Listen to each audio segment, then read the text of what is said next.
On today's episode of the Outlet Podcast, we'll be talking about Shaolin Soccer, Kung Fu Hustle, and your one Disney song. This is the Outlet Podcast. Connect and recharge.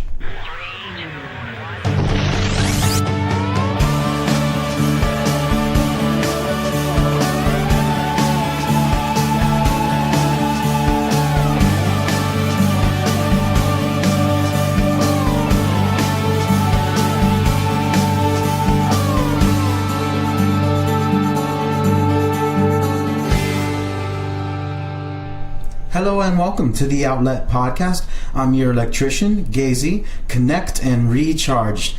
Welcome. It's been a long time, but I'm very excited to be pushing out 2 episodes back to back. Right now on YouTube, I just uploaded, I've had a couple comments ask me, are you going to post up to YouTube? And I finally did. I just posted up the first episode to YouTube, and I'll be putting up the second very briefly, and the third after this episode is done.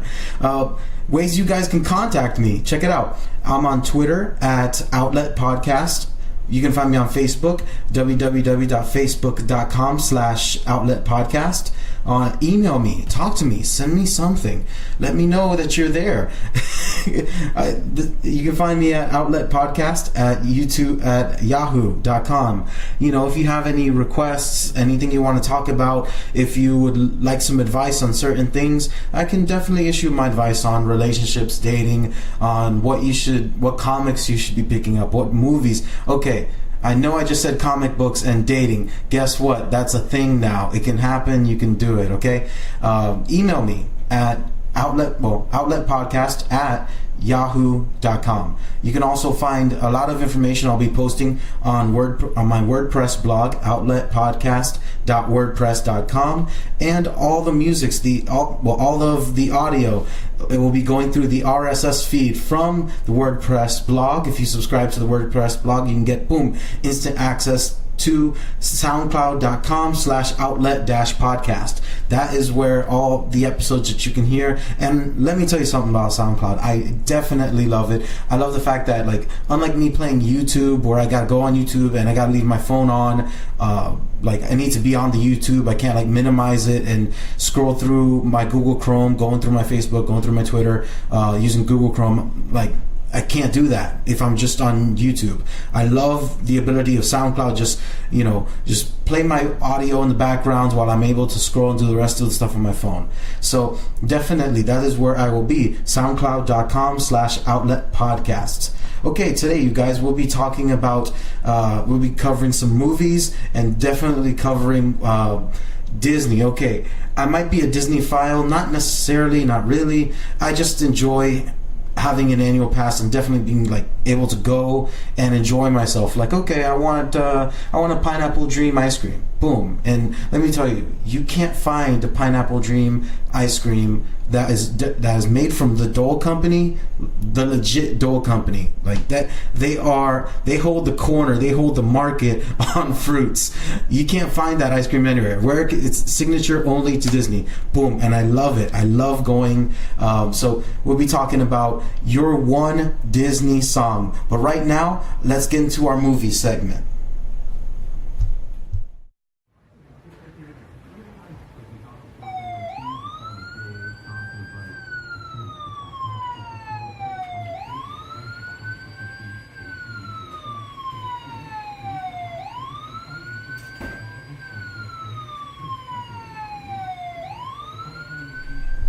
All right.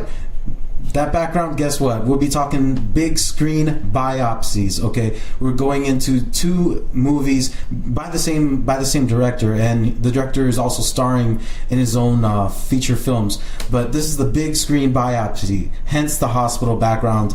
The 2 films we'll be talking about are 2 martial arts films. Very entertaining. Okay, I might not know you, but let me tell you something. I don't recommend bad things to people. I try not to. I definitely, hey, you want to have a good quesadilla? Definitely, okay. Everybody goes to Chipotle. I would say go to Lime. If you guys want to go to practice, you want to go to play soccer, definitely go to XL Soccer World in Orlando. Definitely do that. I like to recommend good things to people. It's always my intentions. And let me tell you, if you sit down and watch these two films, you will not be depressed.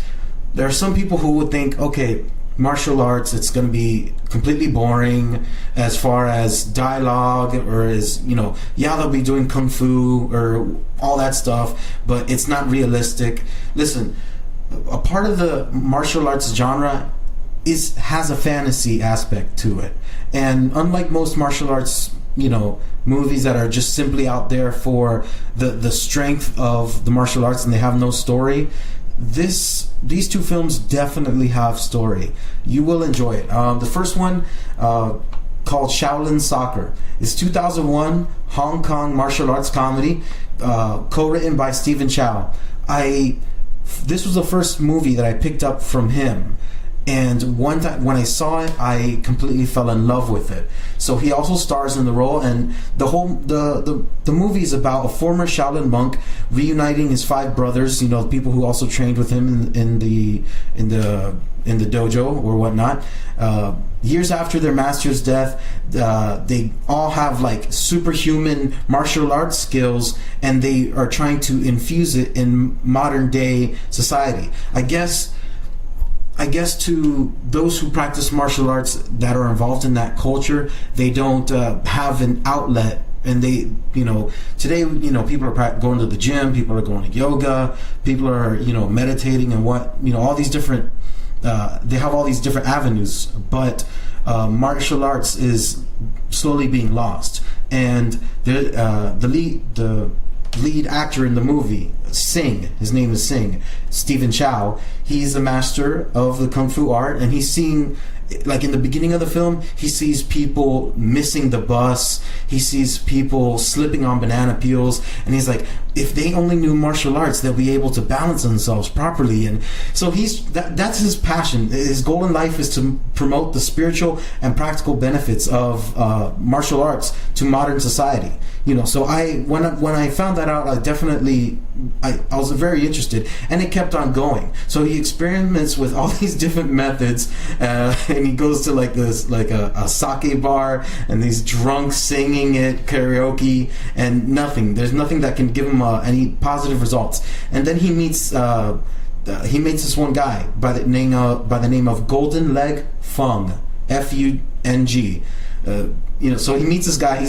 And Golden Leg Fung is a legendary Hong Kong superstar, but now he was a legendary Hong Kong soccer superstar, but now he's walking with a limp because his former teammate was mischievous and broke his leg, and he messed up on a penalty kick, and so now his former teammate is a rich businessman while he's this poor dude on the streets. So Singh starts talking to him, and they find out that, why don't we infuse soccer and Shaolin martial arts? Why don't we mix the two?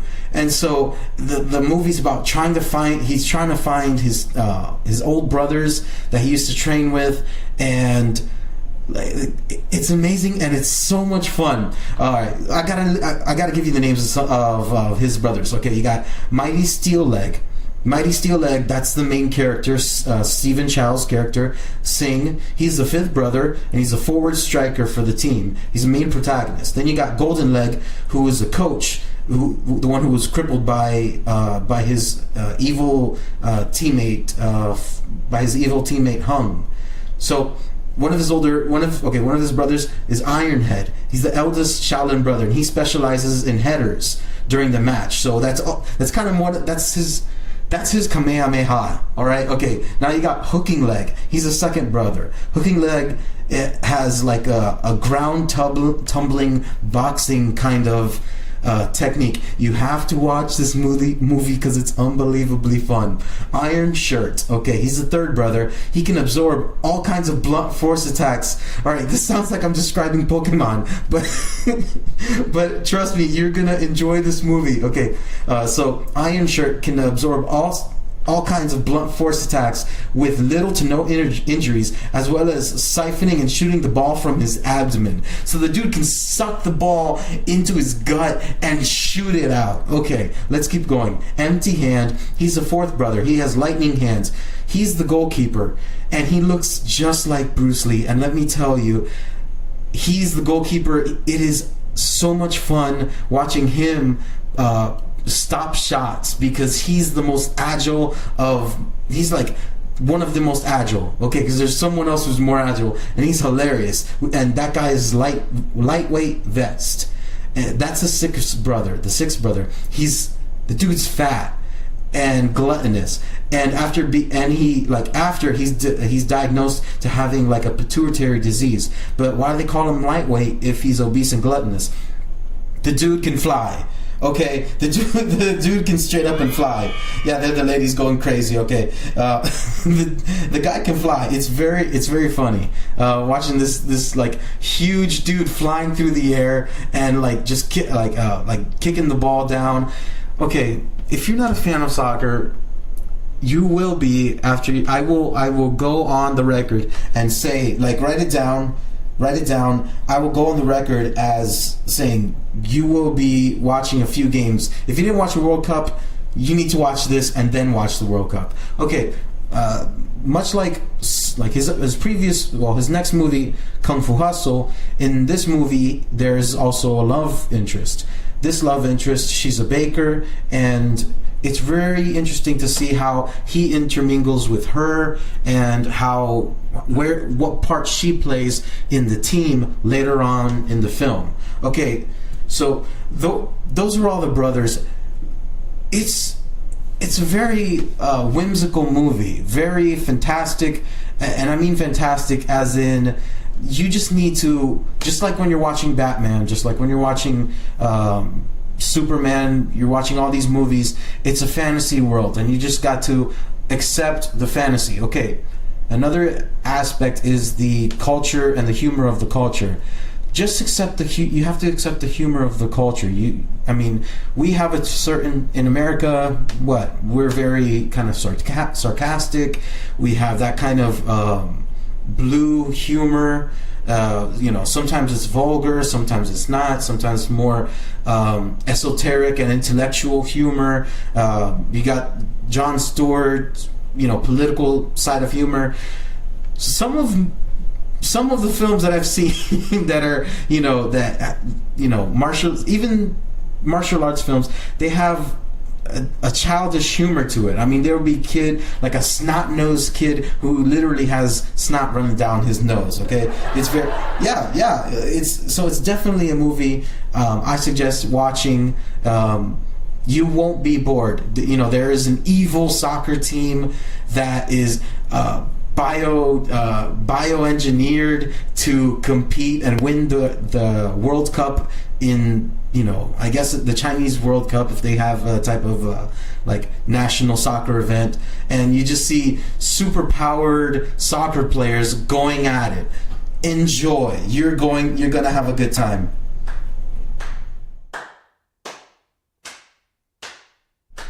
And there's always that one guy. There's always... Yeah, definitely get on him. Everybody wants to be a cynic. You will love this movie, okay, guys? All right, the next one that Stephen Chow directed and starred in was a movie called Kung Fu Hustle. Okay, in this one, there's a little bit of soccer in the beginning. Okay, there's a little. If you don't know, I'm a huge fan of soccer. My father, before he went on to be with the Lord, he's he was of Costa Rican national descent. If you don't know about Costa Rica, let me tell you that we almost made it to the semifinals of the World Cup. We just lost in penalty kicks. A third world country to do so well, and even after, Keylor Navas, our goalkeeper, is playing with the New York Yankees of soccer in Real Madrid in Spain. So there's a lot of national pride when it comes to soccer. I'm enthusiastic when it comes to soccer. I myself, I enjoy playing goalkeeper. That's a position I love to play.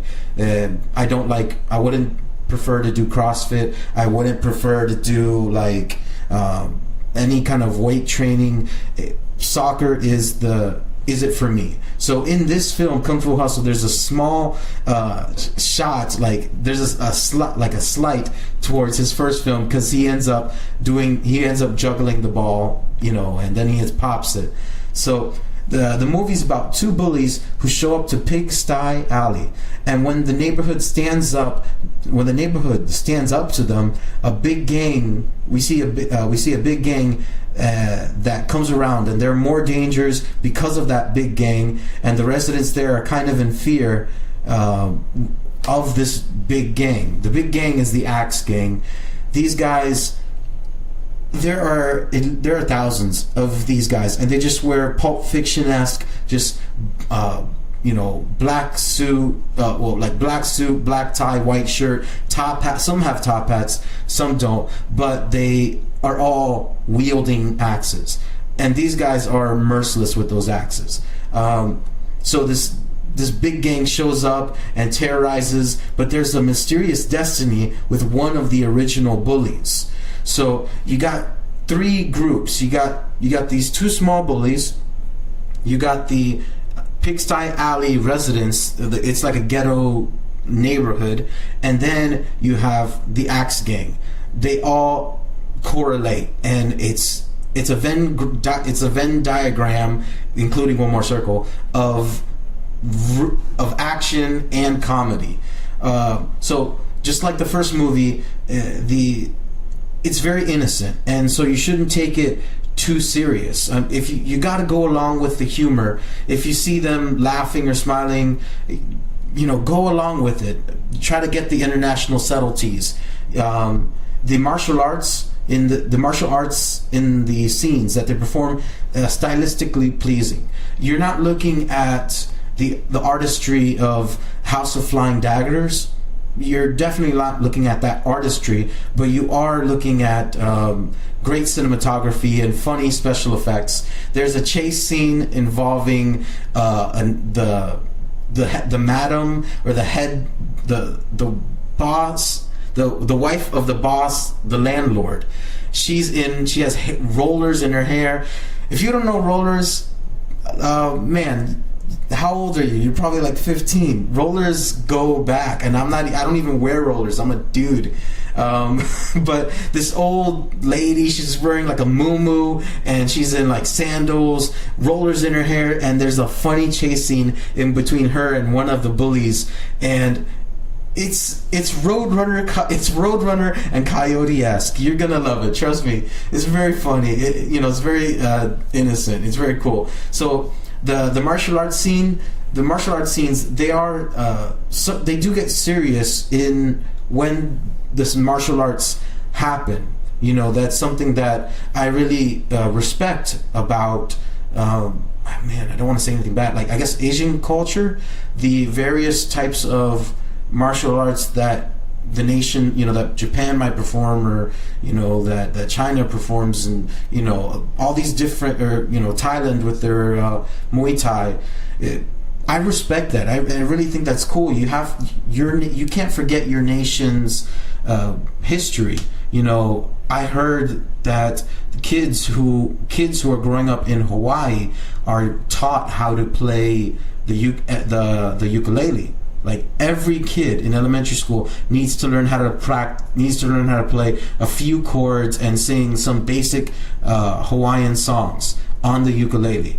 And okay, you might be like, Geizi, well, that's a state. Well, yeah, but my mother, she's Puerto Rican, and for someone whose heritage is from another state that's kind of like a country in itself, because it's entirely different. I'm sorry, I don't look, Boston, I can't say that about you. Tennessee, I can't say that about you. I can say that about the U.S. Virgin Islands. I can definitely say that about Puerto Rico, because I can say that about Hawaii. I can say that about Alaska. I cannot say it about the the actual states in the continental USA, because there's just something different. And so the fact that these the kids are learning something about their heritage, it's something that I applaud, definitely. So I really applaud it when I see kids practicing martial arts, there's that stereotype of the giant mass of kids who are, they all have like swords and they're all in straight lines and they're in unison doing the same move over, like same moves, everybody's like copying. I tried to see what is the American similarity to that kind of structure, and I recently went to my niece's she had a musical at her elementary school, and so I was like, okay, I guess I see the similarity, because even though like they're just singing in a choir, they're kind of singing in a choir, but it has that uniformity. So something I respect. So I'm on this huge martial arts kick. If you can't tell that already. So theatrically, it's amazing and respectful.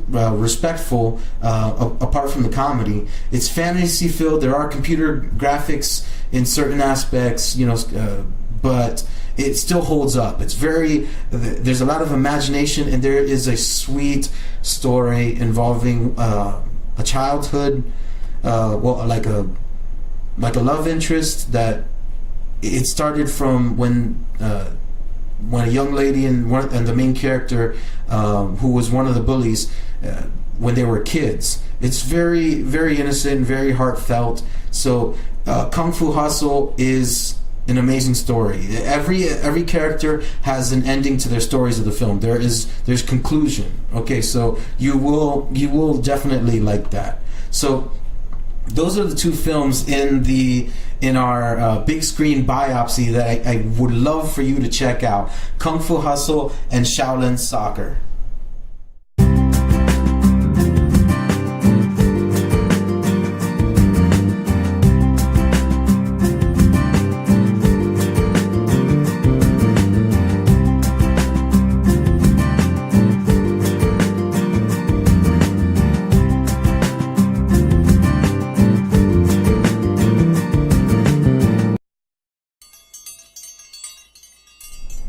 Alright everybody, here's our next segment, your one Disney song. Okay, I didn't think that I would enjoy this as much as I did, but I definitely did. Man,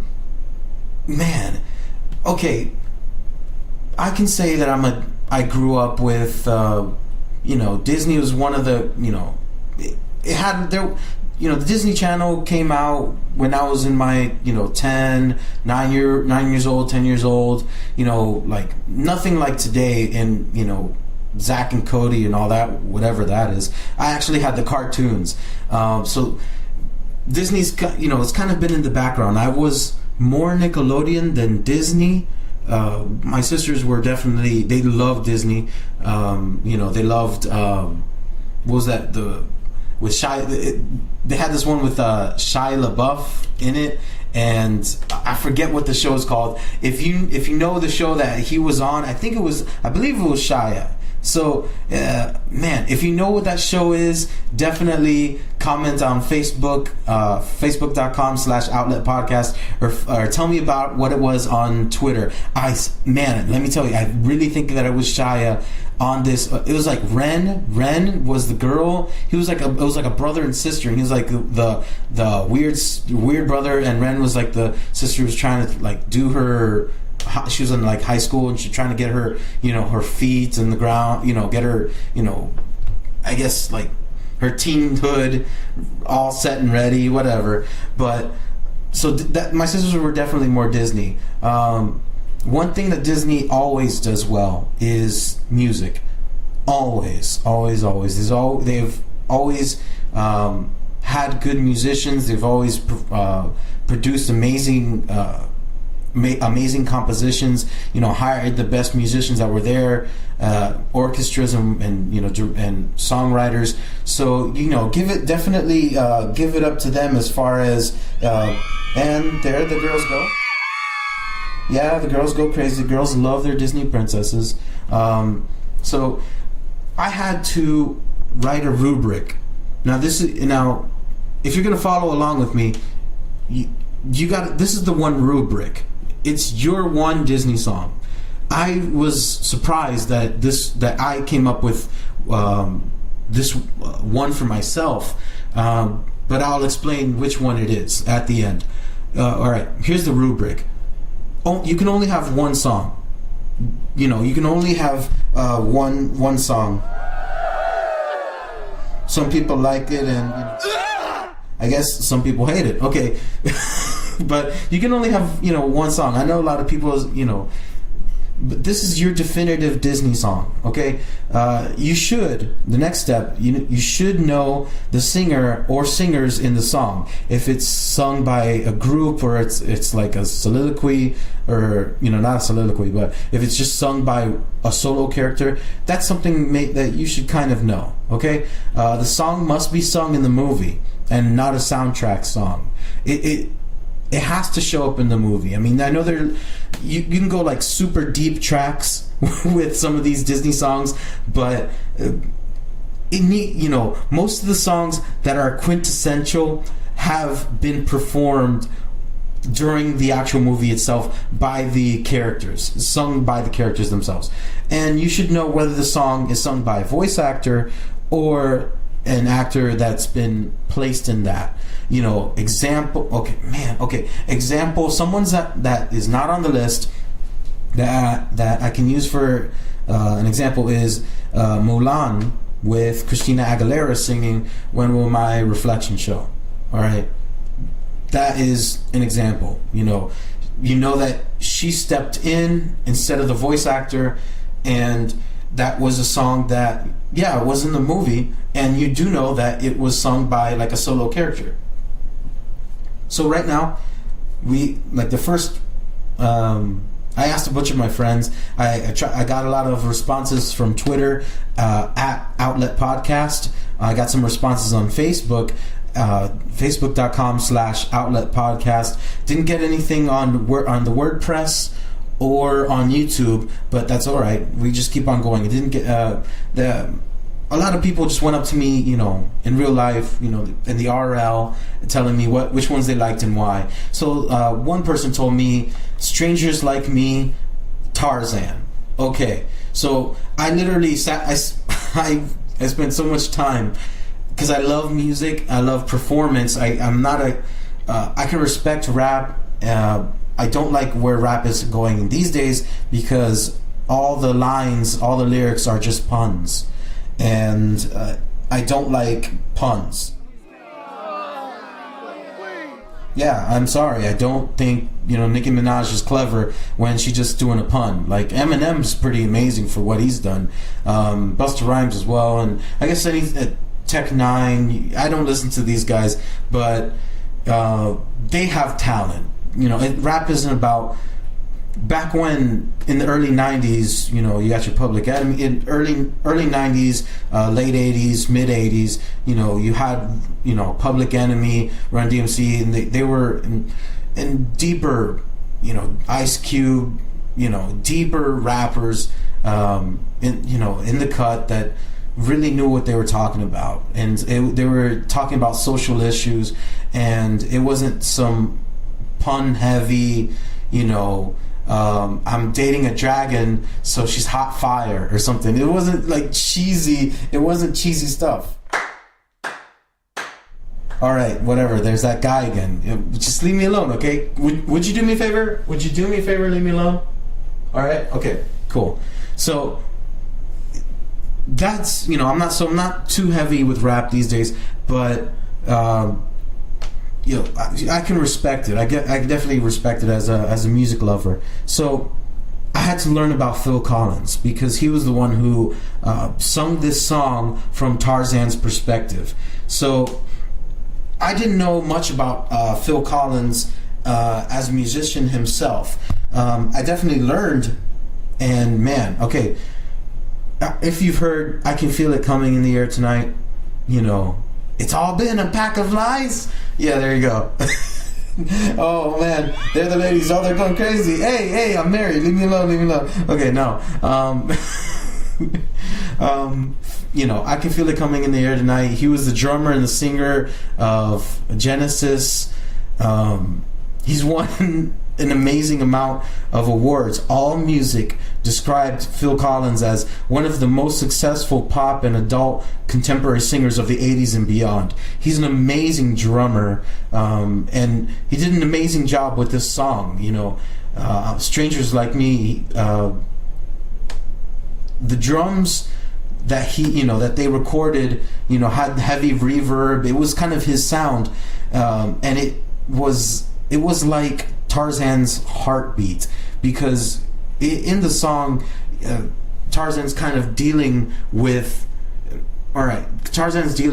these people who are dressed in a weird, they dressed very funny. He sees a female for the first time in his life, and he's they're trying to teach him about where they come from. It's an amazing montage. Another thing apart from Disney's music is Disney's montages. They're amazing at their montages. And this montage, you just see the wonderment and of Tarzan, and how he's just fascinated with what's going on, and he's teaching Jane, and he's teaching everyone else about his about his life. The song Strangers Like Me, it peaked at number 10 on the US Billboard Hot Adult Contemporary charts, and you know it and you love it. It's something that you can kind of sing along to. It's very, it's not this it's not a crazy power ballad, and I'm not gonna go and say it's like quintessential, but it sets a tone, and it lets the film progress further and further. Obviously, I could have added "You'll Be in My Heart," which is a really sweet song. But I didn't get anyone who brought that up to me as their one Disney song. Okay, the next one is "A Whole New World" in Aladdin. All right, it's sung by Brad Kane and Lea Salonga. Sorry about that. Sorry. I hope she's not listening. Okay. It's an amazing song. They have great vocal chemistry between the two. They're not trying to, they complement each other while they're singing in their respective genders' ranges. The guy's not trying to sing crazy high as if, like a super high falsetto. It's like they complement each other so well. In this list, I was going to add "I See the Light" with Mandy Moore, because I love Mandy Moore.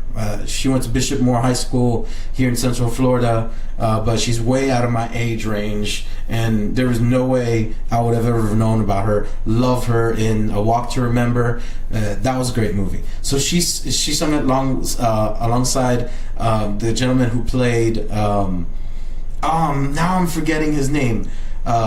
Flynn Rider. There you go. So they sung it almost exactly to "A Whole New World." The same dynamic.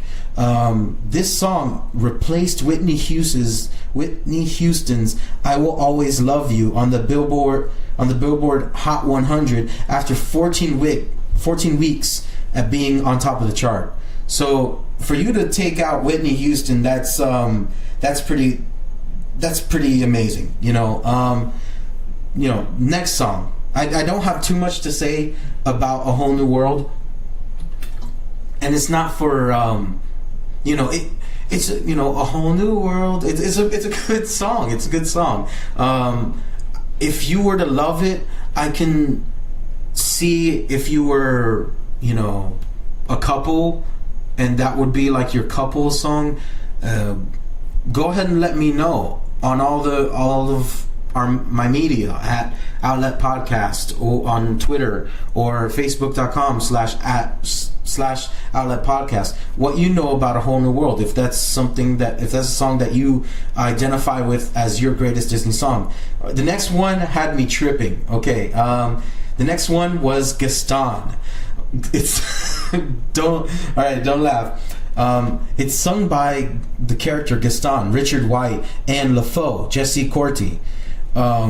and it's a motivational song, whether you believe it or not, whether you like to admit it. It's a motivational song where LeFou chimes in at Gaston chimes in at various intervals, and it's mostly LeFou trying to, man, it disturbs me to see you, Gaston, looking so down in the dumps. But, you know, I love Gaston's voice. It's strong, it's manly, and it's like has this opera singer grandiose presence. It's so good, and he sings very well. I love this song because it's like a beer chugging bar saloon song. I mean, if I had like my mug or whatever, I'd be like swing it in the air, just like, Gaston, heck yeah, bro, woo, you know, like it's a very animated song. It's a very animated song, very funny song. The lyrics are very funny. You know, I'm especially good at expectorating, like a word I wouldn't have imagined Gaston using, but for the sake of the song, he's using it. I have antlers. I use antlers in all of my decorating. You know, very funny stuff. This caused me to look up, you know, Gaston. I was like, all right, I need to find out some more information about him or whatnot. And just go to YouTube. There's 2 videos you gotta see. One is a little girl. It's titled "Little Girl Puts Gaston in His Place," Disney World 2014, and it's Gaston, a dude dressed as Gaston and at Disney.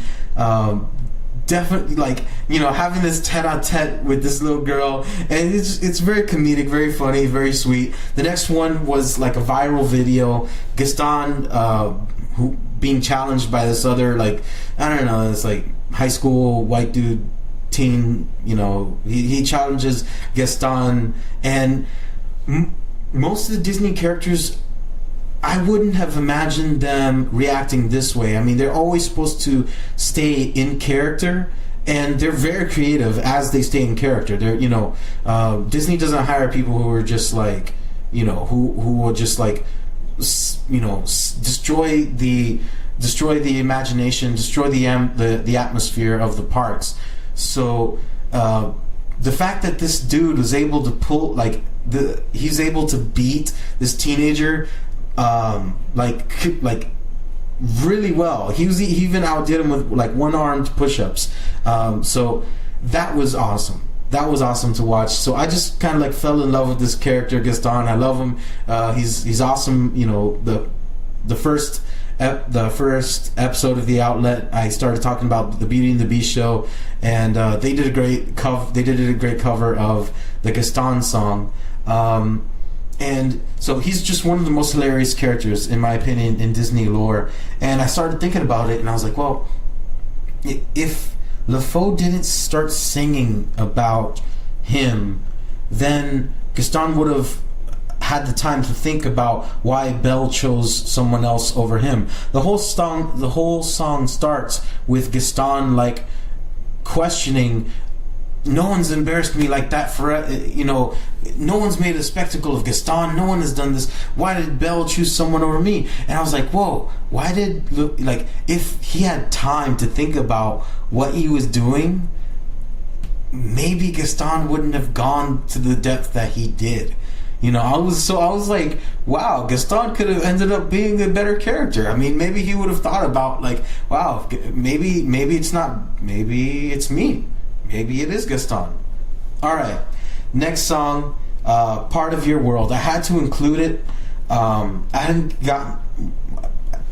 a friend who, she didn't tell me that she's a huge fan of Ariel, so I had to include it. The lyrics are just sewn into the song, Part of Your World, Little Mermaid. So the lyrics are just they fall in line with the song. Her voice has just like this amazing ability to capture wonder, and she's voiced by Jodi Benson.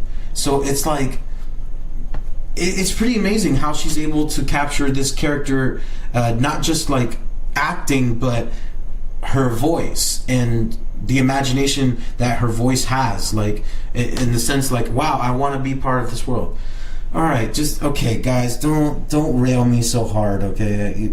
I know I'm definitely losing points with the guy crowd, but my songs at the end. Let me let you know, okay?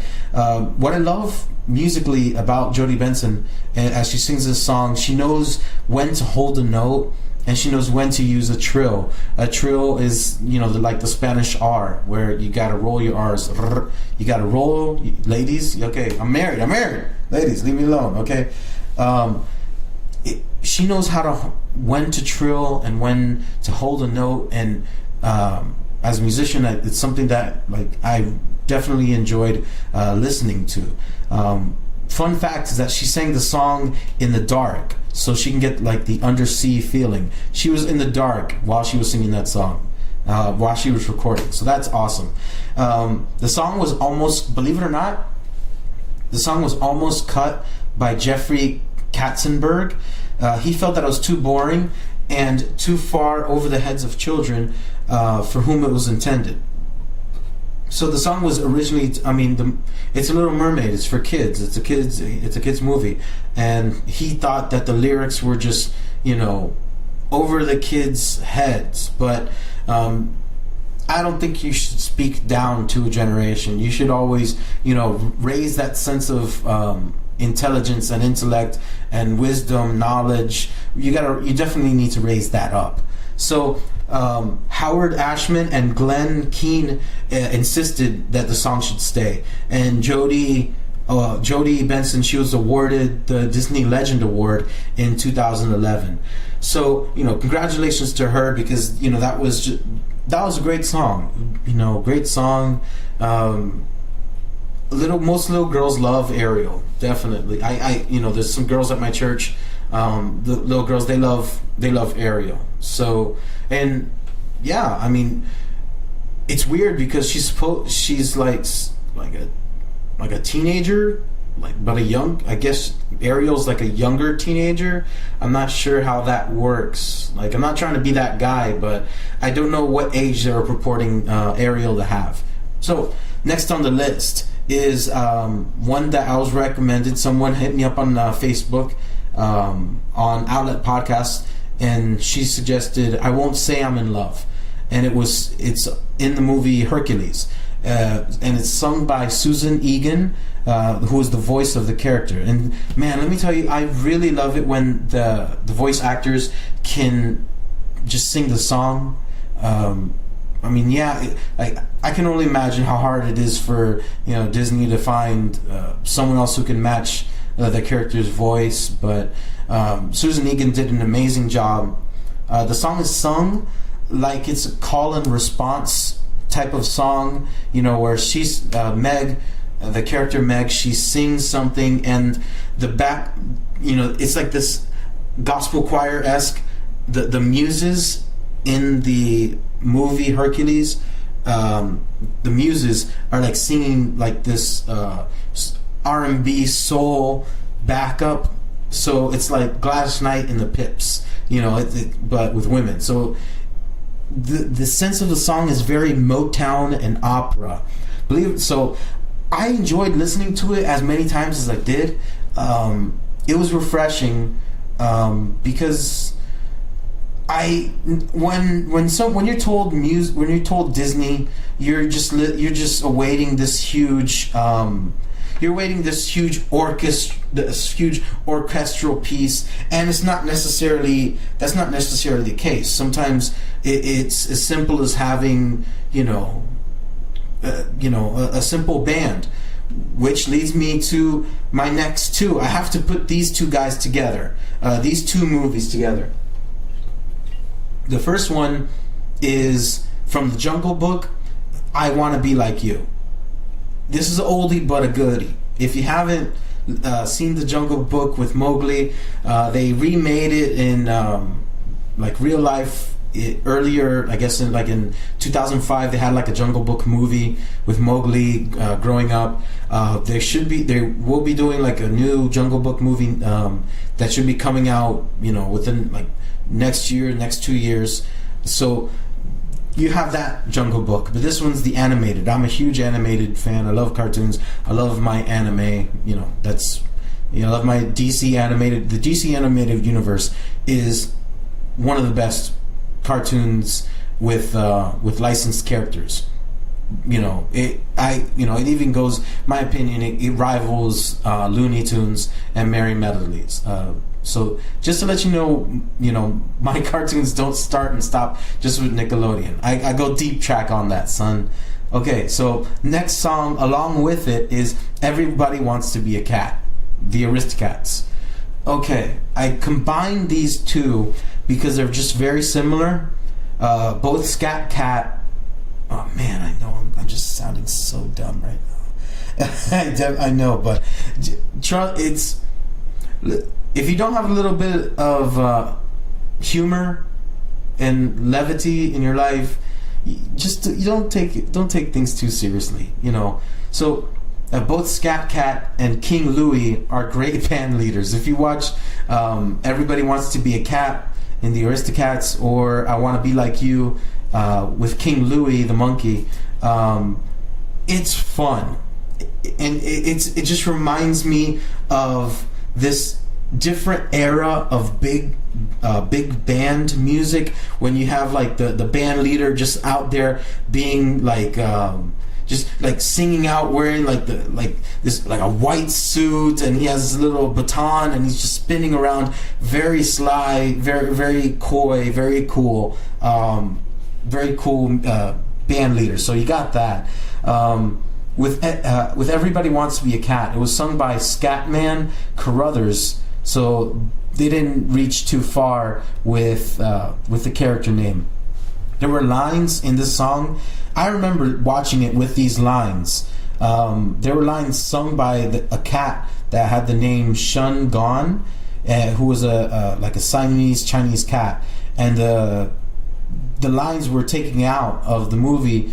If you go try to watch a movie now in like more new DVDs or online somewhere, you might not catch the old recording. Like the old recording had these lines. Are you ready? This might be very racist, but come on, just I don't know. I don't know how to defend this. Okay, the lines were Shanghai, Hong Kong, Egg Foo Young, and the character laughs, fortune cookie always wrong. Alright, that might sound unbelievably racist, but yeah, it's very grotesque. I know. Okay, it might sound like very grotesque and racist, but at the time, it was. They were different cats, obviously, who were playing instruments in the cartoon movie, and they just needed, like, if you have a Siamese cat, I guess there wasn't that much malicious intent with race as far as recording goes. Like, no one really hated one another. I mean, this was after the whole after the civil rights movement. So I just tend to hope people are a lot better than what they are. I tend to lean towards people's good side instead of people's bad sides. So when they had that cat and was saying those lines, I mean, come on. I don't know. So the next one is I Want to Be Like You, and it was sung by Louis Prima, who voiced King Louie. With Everybody Wants to Be a Cat, that was a jazz in France. So it was very interesting in there. With I Want to Be Like You, sung by Louis Prima, written by Robert and Richard Sherman, the brothers were aiming for a jazz sound that had a Dixieland type melody. So that was something I definitely caught it when I was listening to it. There's some scatting that was supposed to be like a call and imitate, but it was supposed to be in between King Louie and Baloo the Bear.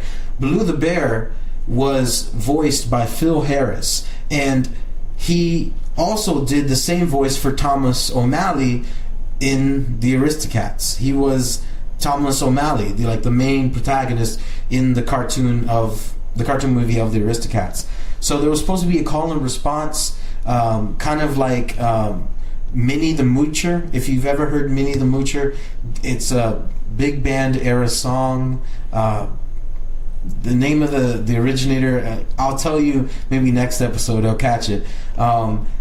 So it's supposed to be a call and imitate. In Minnie the Moocher, the big band leader would sing "Heidi, Heidi, Heidi, hi," and everybody in the crowd is supposed to respond "Heidi, Heidi, Heidi, hi." And so in this song, it was supposed to be a call and imitate, but Blue the Bear, he just started riffing on his own. So that's an interesting fact about the recording. So I'm down to my last two, and I definitely think you'll agree with these two. One is more modern than the other. It's "Let It Go," Frozen. Okay, Idina Menzel. I hate the movie, but the song was pretty good. I mean, it was definitely overplayed, but it hit on all the right places as far as music goes. Idina Menzel, she played Queen Elsa. The song was written by a husband and wife, Kristen Anderson Lopez and Robert Lopez, and they were inspired. The song was inspired by Little Mermaid and Beauty and the Beast, and it had and by artists that were like Adele, Amy Mann, Avril Lavigne, Lady Gaga, Carole King. So it's this single woman strength song. So, and that's definitely what it was. It was a power ballad in A flat major overall, but it started in the relative minor, F minor. I know music, everyone. There was a quadruple meter, and it has a fast tempo of 137 beats per minute. So that's when it starts kicking up, especially towards the end, where it just the drumming on that song really gets real good. So when I listened to the song, I was like, wow, the drumming's pretty amazing. The song was specifically written for Idina Menzel. I didn't know. Apparently, Idina Menzel is one of the most glorious voices of Broadway, and she's an icon in musical theater. I did some research, and she played in the Broadway show, the Broadway production Rent, and she was also in Wicked. And I guess these were like her strongholds. And you live, you learn, then you get loves. All right. The song reached the top 5 Billboard on the Hot 100. The song won an Academy Award for Best Original Song and a Grammy Award for the Best Song Written for Visual Media in 2015. There were numerous covers of this song in different languages, and it sold 10.9 million copies in 2014. It became the 5th best-selling song of that year, and one of the best-selling singles of all time. So, all right, you give props where props are due. I definitely will admit that, it was played out, and it's sadly that people don't know how to gauge themselves, because let me tell you, it was a really good song, and there was Demi Lovato, she sung it, and no one really cares about that, but I heard on SoundCloud not so long ago, I heard someone cover You Only Know You Love Her When You Let Her Go with Let It Go. That was really good. Very creative. So, my turn. Mio. My turn. Alright. My favorite song, Disney song, all time, I'll Make a Man Out of You. Boom. I said it. There you go.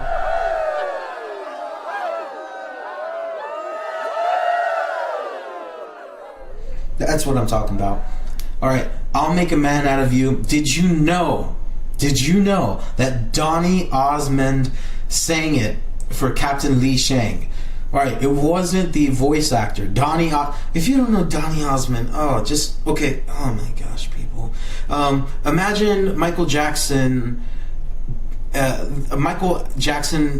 Kid era that was where Donny Osmond came from. He came, the Osmonds it was a music family that had a lot of hits back in the 60s, 70s, and he kept around Donny and Marie show, him with his sister. They also had a TV show way back then. He has a great voice. You have to admit it. And I love this song because it has this up-tempo military style beat. It's like the heroic power ballad. I love the manly backup vocals. Be a man. I love that. It just continues on. It continues on. Irving Tan. I'm not alone in saying this is the greatest Disney song. At least it's my greatest Disney song. I'm not alone in saying it because Irving Tan of Sputnik Music wrote, "There hasn't been a single chorus in all of post-Mulan pop music that has managed to rival the roaring power in the refrain." Okay? Alright, Scott Chitwood of ComingSoon.net said, "I'll Make a Man Out of You is a stirring testosterone-filled piece. Man, do you want more? Let me throw some more stuff down on you." It's one of the more lengthy Disney songs, and there's a training montage in the song. Men's Fitness, ranked "I'll Make a Man Out of You" among the greatest training montages of all in film history. Okay, Rocky. Alright, one of the, if not the greatest training montage. And you have "I'll Make a Man Out of You" in Mulan, a Disney cartoon that was animated. There wasn't any sweat that was done when doing this training montage. Here you got Sylvester Stallone breaking his back, going crazy, sweating, punching huge meat carcasses in freezers, chasing chickens, running upstairs in Philadelphia. Come on, he's going crazy. He's putting in the work. He's putting in the effort. He's going all these things, and you got a Disney cartoon. If you were to sing the song in a school, like in a school classroom, everyone will sing it. This song, Let It Go, this song is definitely an anthem. That's where you put your money. This song is an anthem. And Donny Osmond's voice spans one octave. It goes from D4 to F5. It's just so good. Did you know that Jackie Chan sung it in Mandarin and in Cantonese? Did you even know that? Like, do you even Chan? Do you even Jackie? Do you even Mulan? Do you? It's an amazing song.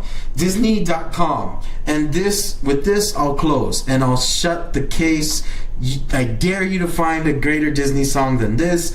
Disney.com said, it cites itself, "I'll Make a Man Out of You," as a song that was so epic, so legendary, that it requires an out loud sing along anytime we hear it. So I dropped the mic right now. I dropped the mic. That tin sound was my mic falling. I got a small microphone. I dare you. Find me on Twitter at outletpodcast.com or at outletpodcast. On Facebook, www.facebook.com/outletpodcast. I'm on YouTube. Leave comments on YouTube. If you're going to be mean or whatever, I don't mind. It's fine. We all have opinions and stuff. Episodes will be uploaded to YouTube. All right, everyone? I know you're cheering. You keep on cheering. There you go, everyone. Yeah, okay, so I'll be uploading to YouTube. Also to SoundCloud. SoundCloud.com/outlet-podcast. If you type it all one word, that's fine too. The internet is smart. The internet has brains. The internet is watching you. WordPress, my WordPress blog, outletpodcast.wordpress.com. And shoot me an email, guys. Shoot me an email. If there's any content you'd like for me to talk about, any dating, comics, music, life, questions, church church questions. I'll be having a segment called Sunday School that I will enjoy definitely just sharing some inspiring words to you all. And listen, thank you all for hanging on and listening. This has been The Outlet Podcast.